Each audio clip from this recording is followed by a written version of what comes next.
네, 반갑습니다. 투자의 맥을 정확히 짚어드리는 맥정코치입니다. 자, 대한항공통신 오늘 장중에 무려 14%나 이제 급등도 보여줬는데, 하지만 지금 장중에는 극심한 하락을 보이면서 이 상승폭을 전부 다 반납을 하는 엄청 강한 이 매도세가 지금 진행이 되고 있죠. 그러니까 저가를 낮출 때마다 수급들은 들어오긴 하지만, 도대체 저항대를 돌파를 하거나 고점을 높이거나 그런 흐름이 지금 진행이 안 되고 있는 거예요. 그러니까 오늘 급등이 나오긴 했지만 그 자금 역시도 매번 이 단발성 자금만 유입이 됐다가 금방 또 빠져버린다는 거죠. 아직 이 추세를 완벽하게 전환할 만한 그 자금이 확인이 안 되고 있다는 겁니다. 정말 슈퍼들이 아주 이 개인들이 사지도 팔지도 못하게 하면서 정말 이 공포의 구석으로 계속 몰아놓고 있는 상황인데, 지독한 하락을 보여주고 있는 이 대한항공통신, 과연 우리가 원하는 이 전환은 가능한지, 하방 경쟁은 도대체 어디서 이루어지는지 제가 오늘 시간에 아주 자세하게 말씀드리도록 하겠습니다. 자, 본격적인 설명에 앞서서 오늘 영상의 시청률도 아래에 좋아요 한 번씩 부탁드리고요. 그리고 현재 대한항공통신 보유하고 계신 분들은 댓글창에 보유라고 한 번씩 남겨주세요. 얼마나 많은 분들이 지금 이 종목에 집중을 하고 계신지 제가 확인을 해야 저도 그만큼 더 정성과 시간을 쏟아서 앞으로 더 디테일한 대응 시나리오 짜드릴 수 있는 거니까 지금 바로 좋아요, 댓글 한 번씩 달아주시면 정말 감사하겠습니다. 자, 빠르게 설명 이어가서, 제가 이제 일단 지난 시간에도 대한항공통신 영상을 올려드리면서 여러분들에게 이제 이야기를 했던 건 지금 현재의 위치가 과대 낙폭 자리이긴 하다라는 거죠. 가격적인 메리트는 충분히 있습니다. 그런데 지레 짐작하고 이제 저점을 예측해서 들어가게 되면 계속 이 물려버리는 현상들이 이제 발생이 되다 보니까 이미 대부분 이 고점대에 보유하신 분들 많이 계실 거 아니에요. 그래서 이런 극심한 하락이 나올 때는 확실하게 전환을 확인을 하고 매수를 해도 매수를 해야 된다. 그래서 제가 여러분들에게 항상 강조를 한 건 이 분봉상에 대한 돌파를 신경 써야 된다고 했습니다. 돌파를 해줘야지 수급이 붙어도 붙는 거예요. 자, 실질적으로 대한항공통신은 7월 9일에도 여러분들 1,700원일 때 제가 이 1차 입질 매수를 해두세요라고 이야기를 하면서 이제 조만간 돌파에 대한 신호가 발생이 될 거라고 했는데, 자, 차트 비교해보면 어떻습니까? 이날이 이날입니다. 그리고 나서 정말 무려 26%짜리 급등이 진행이 됐다는 거죠. 돌파가 나오는 흐름 속에서는 우리가 매수를 해야 되는 거고, 이탈이 나오는 그림 속에서는 다시 주가가 이렇게 밴드에 갇혀버리게 되면 매도 압박을 받기 때문에 우리는 그때는 이 매도로 대응을 해야 된다. 자, 그런데 오늘 흐름을 보면 어떻죠? 네, 다시 돌파가 지금 나왔거든요, 여러분들. 지금 윗골이 강하게 달리긴 했지만, 근데 저는 이 지금 자리가 다른 이 어느 때에 대한 자리보다 지금 이 상방으로 틀어질 확률이 지금 매우 높다라고 보고 있습니다. 아니, 오늘 윗꼬리가 이렇게 나긴데 무슨 소리냐 하실 수도 있지만, 이번 이 저점 매수에 대한 반등은요, 제가 이제 그토록 여러분들에게 강조를 하고 기다렸던, 월봉상에서 지지선 근접치에서 나오는 반등이기 때문에 특히 이 1만 원이라는 심리가를 순간적으로 이탈하고 나온 꼴이겠죠. 이미 조정에 대한 이 맥시멈을 채우고 낙폭과대를 다 보여준 자리에서 터져 나왔던 이 수급이었다라는 거죠, 여러분들. 이 오늘의 수급이 기다렸던 월봉의 지지선에서 나오는 돌파 신호다. 오늘 윗꼬리가 강하긴 했지만 당연히 바로 올리겠습니까? 또 개인들 절대 타지 못하게 저점 매수한 이 물량들까지 또 털어내긴 해야죠. 그래서 이 강력한 이 흔들기가 나왔다 보는 거고, 저는 내일 이제 제가 원하는 그 시나리오가 있는데 이 흐름만 나오면은 이제 강력한 기술적 반등이 이제 터져 나올 거라고 보고 있어요. 그래서 제가 시나리오를 설명해 드릴 건데, 이론은 같습니다. 지금까지 이 대한항공통신에서 문제가 됐던 거는 돌파가 한 번씩 나오긴 하는데 단발성 단타 자금만 들어오는 거죠. 그래서 조정이 강력하게 나오고 나서 단타 자금만 들어오고, 단타 물량 빠지면 또 깨지면서 아주 지루한 조정을 보이고, 이번에도 돌파를 만들고 또 단타성 자금만 들어오고 또 이탈이 되면서 아주 이 급격한 조정을 만들고, 그래서 현재 위치에서는 가장 중요한 거는 그 단타성 자금이 아니라 유지를 해주는, 추세를 전환시켜주는 자금이 들어야 된다고 했죠. 그 흐름을 이제 판단하려면 연속성이라는 게 분명히 필요합니다. 일시적인 수급 이후에 바로 깨지는 게 아니라 유지를 해주는 자금이죠. 돌파가 했다고 해서 바로 전환을 한다는 게 아니라 유지를 하면서 타고난 흐름이 나와줘야지, 그래야 이 대한항공통신의 강력한 반등의 첫 신호가 될 수 있다는 거예요. 결국 제가 노리는 거는 일시적으로나마 이렇게 이제 타고 가는 그림을 현재 노려보고 있는 거죠. 돌파가 나고 나서 유지가 되는 이 흐름인 거예요. 최소 이 일주일이라도 유지를 시켜줘야 될 거 아닙니까, 여러분들. 너무 낙폭과대입니다.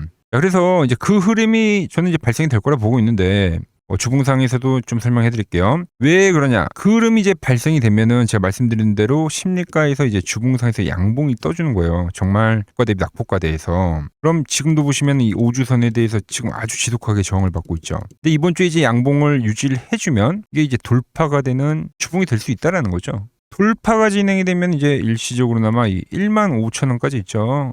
여기까지도 저는 이제 반등 충분히 지금 가능하다고 보고 있는 거예요. 우리는 이 흐름을 노려봐야 한다는 거죠. 자, 그래서 이 앞에서도 제가 상한가를 챙겨드렸지만 지금 현재 그보다 더 강력한 반등에 대한 신호들이 터져나오고 있다. 주포들이 작업을 치고 있다라고 제가 이야기를 해드리는 겁니다. 보시면 막바지 하락 국면에서 철저하게 지금 매집을 하고 있는 건 외인입니다, 여러분들. 이 외인들이 왜 이 현재 이 1만 원 라인대에서 지속적으로 매집을 하는지 우리가 판단을 해봐야 돼요. 지금 극심한 낙폭과대가 발생이 되니까 개인들은 전부 다 현재 털려버린 상황이죠. 자, 쫓아오기 때문에 그렇기 때문에 지금 이 한번 털기를 또 해주는 겁니다. 털고 나서 매수를 하고 운도 극심하게 다 이 윗꼬리는 누구의 물량입니까? 전부 개인들의 물량이다라는 거죠. 그 물량을 전부 다 이 외국인들이 싹쓸이해가고 있다라는 겁니다. 그래서 오늘의 윗꼬리도 저는 이제 페이크라고 보고 있는 겁니다. 자, 그래서 제가 이제 내일 장중에 차트를 째려보다가 지난 반등 이제 보셔서 아시겠지만 수급이라는 건 정말 순간적으로 바뀔 겁니다. 그리고 시가에서 나올 확률이 상당히 높아요, 여러분들. 시가에서부터 돌파가 되거나 안착이 되고 나서 이제 쏘는 그림이 되겠죠. 그 급하게 매수가 들어오는 흐름이 진행이 되면 그때가 이 대한강통신의 역대급 전환점이 될 거다라는 거죠. 자, 그리고 우리가 파는 시기는 언제라고요? 자, 돌파가 나서 타원 흐름이 나오다 깨지는 신호가 나면 우린 그땐 엑시트를 해야 된다. 제가 말씀드린 이 15,000원 근접치에서 그 신호가 발생이 되면 더욱 신뢰할 수 있는 매도 신호라고 보고 있습니다. 자, 그래서 그 결정적인 매수, 그러니까 돌파 신호가 되겠죠. 그리고 이 엑시트가 되는 이 매도 신호 놓치지 않고 장중에 문자로 빠르게 받아보고 싶다 하시는 분들은 자, 화면 아래 번호 보이시죠? 010-6518-5019로 맥점이라고 두 글자 남겨주시면 정확한 돌파의 매수 신호, 그리고 우리가 도망쳐야 되는 그 엑시트에 대한 신호 여러분들도 똑같이 받아보실 수 있습니다. 자, 현재 이 신호를 통해서 제가 어떻게 매매를 해왔길래 그 고수들이 쟁쟁하던 키움증권 영운전에서 우등까지 할 수 있었는지 그냥 여러분들이 타점을 보기만 하셔도 좋고요. 왜 맥정코치는 현재 이 대한강통신의 기술적 반등을 강조를 하고 있는지, 역사적 저점이라고 이야기를 하고 있는지 이런 부분만 여러분들이 잘 참고를 하셔도 실전 거래에 정말 큰 도움이 될 거다라는 거죠. 키움증권 명예호 전당이 들어가면 상위 랭커들의 매매 내역은 보통 하루나 이틀 뒤에 나옵니다. 하지만 저는 그걸 지금 구독자님들께 매일 이 실시간으로 공유를 해드리고 있는 거죠. 도움받아 보실 분들은 이 아래 번호로 맥점이라고 두 글자 지금 바로 남겨주시면 됩니다. 자, 제가 지금 이 이론으로 지금 채널에 좋은 종목 소개를 많이 시켜드리고 있는데 한번 보고 오자고요. 플로봇을 보시면 어때요? 안 깨지죠? 모양 어때요? 안 깨집니다. 로보티지도 안 깨지죠. 오히려 제가 지금 더 사자고 말씀드리잖아요. 그죠? 최근에 뭐 잡아드렸어요? 필옵틱스. 정말 아쉬운 거는 뭐냐면은 엑시콘이랑 오키스 전자도 다 잡아드렸어요. 보시면은. 근데 다 잡아드렸는데 자, 보세요. 자, 지금 저희 채널 가보시면 맥점코치 부품주라고 치면은 이렇게 된다니까요. 보통 요즘에 제가 잘 가는 뭐 에코프로나 그런 것들은 조회수 엄청 많이 나오는데 이 탑2를 찍어드렸는데 조회수가 죽어버리더라고. 뭐 한미반도체뿐만이 아니라 그때 이야기했던 게 뭐 저 영상 확인해 보시면 아시겠지만 엑시콘 최바닥일 때, 오킨스 전자 최바닥일 때, 필옵틱스도 최바닥일 때 다 짚어드린 겁니다. 오늘은 제가 특별히 이 버블에 대한 이야기를 좀 추가적으로 해드리고 앞으로 어떤 종목을 봐야 하는지도 한번 살펴볼게요. 자, 지금과 똑같은 시장이 이제 86년도 그리고 이 2000년도에 한번 있었습니다. 86년도는 산업혁명이었고요. 2000년도는 여러분들이 다 아는 이 IT 버블이었죠. 그런데 전 지금 시장은 이 86년도와 가깝다 이렇게 보고 있는 겁니다. 이 86년도 시장을 돌아보면 이때는 이제 전자화 시대의 시작이었습니다. 그러면서 어떤 종목들이 갔냐면 지금과 같은 이 기술주들이 엄청나게 가고 그 뒤에 이 인프라 쪽 건설, 철강, 뭐 조선 이런 쪽이 엄청나게 갔죠. 그리고 당연히 저금리 구간이었기 때문에 은행주도 갔고 그 뒤에는 증시도 엄청나게 상승하니까 증권도 오르더라는 겁니다. 그리고 이때가 뭐였죠? 이 3조 호황기였죠. 뭐 저금리, 저유가, 뭐 저달러. 자, 여기서 이제 딱 무릎을 치게 하는 거죠. 뭐 트럼프 때문에 저유가와 저달러, 거기에 이 저금리까지. 그리고 잘 보세요. 지금 이 26년도 시장은 뭐냐면 86년도에는 전자화 시대였다고 하면 지금 이 대 AI 시대죠. 주제는 바뀌었지만 그 흐름은 같다는 겁니다. 그러면서 지금 이 기술주들 가고 있고, 그래서 제가 올해는 뭐 인프라 쪽을 계속 이야기를 하는 거고, 은행 같은 경우는 지금 계속 점진적으로 계속 상승을 하고 있잖아요. 조용히. 그런데 이 86년도 시장이 상승세가 이 5년을 갔습니다. 5년을. 근데 우리나라 지수 지금 어때요? 이제 고작 1년 좀 넘게 상승을 해주고 있는 거죠. 물론 이 안에 이 조정에 대한 시간도 분명히 있었습니다. 뭐 몇 개월씩 나오긴 했죠. 뭐 지루한 엄청난 횡보를 하던가. 하지만 엄청나게 장기간 동안 대세 상승을 보여주더라는 거죠. 자, 그리고 지금 우리나라에서 진행하는 게 이 밸류업 프로그램이죠. 최근 이제 일본이 이 밸류업 프로그램을 하고 나서 지수가 이 5배가 뻥튀기가 됐습니다. 우리나라는 이제 뭐 2,000포인트에서 이제 4,000포인트 좀 넘어가는 거기 때문에 뭐 2배 정도 상승을 한 거죠. 그런데 지금 이 정부가 이 밸류업 프로그램을 하면서 목표하는 게 뭐냐? 이 MSCI 이 선진국 지수 편입을 하기 위해서죠. 그래서 최근 나온 뉴스가 24시간 거래가 된다. 뭐 외환시장도 개방을 하고, 그리고 상법 개정안 같은 경우도 지금 1단계, 2단계, 뭐 3단계, 단계별로 계속 진행을 하고 있고, 이 모든 게 왜? 바로 이 선진국 지수에 편입을 하기 위해서입니다. 거기에 맞게 정부가 움직임을 보이고 있다는 겁니다. 자, 그럼 편입이 되면 무슨 효과가 되냐? 이제 모든 이 업종들이 재평가를 받게 되는 거예요. 자, 그러면서 이 패시브 자금이란 게 들어옵니다. 수십조의 자금이 들어오게 되는 거죠. 그리고 이 선진국에 편입이 되면 이 장기 투자 성향이 강한 이 글로벌 연기금까지도 들어와서 이 지수의 하방 경직이 또 생기는 거죠. 거기에 이제 코리아 디스카운트도 해소가 되는 거고요. 자, 그럼 이 자금들이 들어와서 어디로 가냐? 우선적으로 이 시총 상위 종목들을 사갑니다. 뭐 삼전이나 뭐 하이닉스가 대표적이고요. 물론 이 현대차, 뭐 바이오 쪽에서는 삼성 바이오로직스가 있겠죠. 그런데 이 종목들을 보면 이미 너무 많이 올라서 올라타기가 쉽지 않죠. 자, 하지만 걱정할 필요가 없습니다. 자, 그 다음 가는 업종을 저는 명확히 알고 있거든요. 이 다음으로 가는 종목은 바로 이 지주사입니다. 지주사. 배당을 늘리거나 이 자사주 소각을 하는 기업들인 거죠. 자, 그러니까 어제 오늘 뭐가 가요? 바로 이 지주사가 가는 겁니다. 지주사가.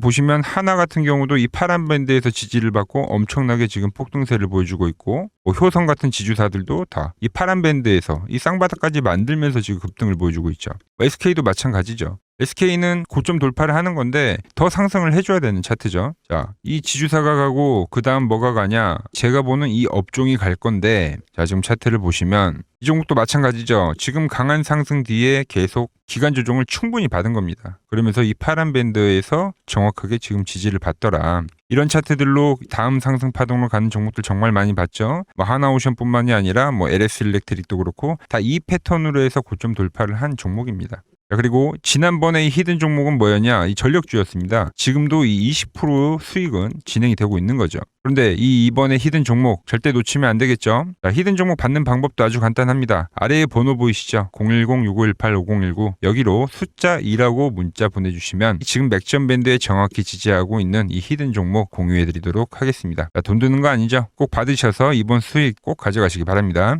최근 부쩍이나 이 맥점 차트가 뭐냐고 물어보시는 분들이 많습니다. 자, 원리는 심플합니다. 자, 세력들은 은밀하게 이렇게 물량을 모아가는 매집 구간이 반드시 있습니다. 제 차트는 그 눈에 보이지 않는 매집 구간을 누구나 눈에 볼 수 있게 이렇게 직관적으로 색깔로 표시를 해놓은 거죠. 자, 그런데 아무리 차트가 좋아도 이 실전에서 통하지 않는다면 아무 소용이 없겠죠. 그래서 제가 이 맥점 차트를 들고 이 실전 투자 대회를 나갔습니다. 자, 국내에서는 가장 큰 대회죠. 그것도 상위권 수익을 꾸준히 낸 사람만 참여 가능한 이 키움증권 영웅전에 나갔습니다. 자, 1년에 한 번 열리고요. 제가 만든 차트로 전체 9등을 했습니다. 자, 맥점코치라고 이렇게 이름이 적혀 있고, 그리고 직인도 찍혀 있고, 자, 2023 키움 영웅 결정전 전체 9등. 자, 솜뭉치. 네, 솜뭉치는 제가 키우는 강아지 이름입니다. 솜이뭉치. 참 귀엽죠? 자, 혹시나 이래도 의심을 하시는 분들 계실까봐 그래서 제가 지금 바로 이 키움증권 사이트에 들어가서 명예의 전당에 들어가 보겠습니다. 자, 보시면 2023년도 1천대회.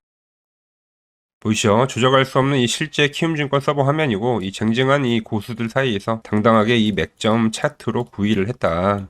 그러니까 쉽게 말해서 이 맥점 차트는 이 실전 투자에서 이미 검증을 마친 차트란 뜻입니다. 그 검증을 마친 차트로 제가 지금 이 종목과 이 지수에 대입을 해서 지금 설명을 해드리고 있는 거죠.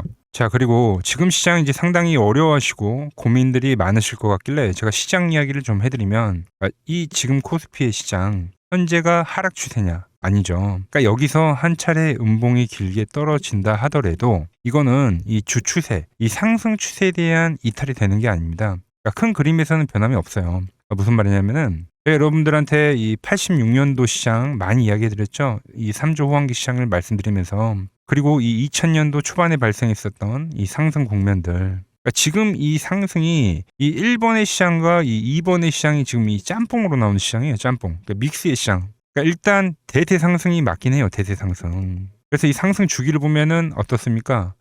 5년 지금 연봉입니다. 대세 상승이 나오면 이 5년간 상승세가 발생하죠. 그러니까 정말 안 나온다 하더라도 3년 발생해요. 3년. 이때 정도. 자, 그런데 이제 지금 시장 1년 반 오른 겁니다. 그리고 이 1번의 상승 때와 2번의 상승 때와는 비교가 안 될 정도로 제일 강한 상승이에요, 지금.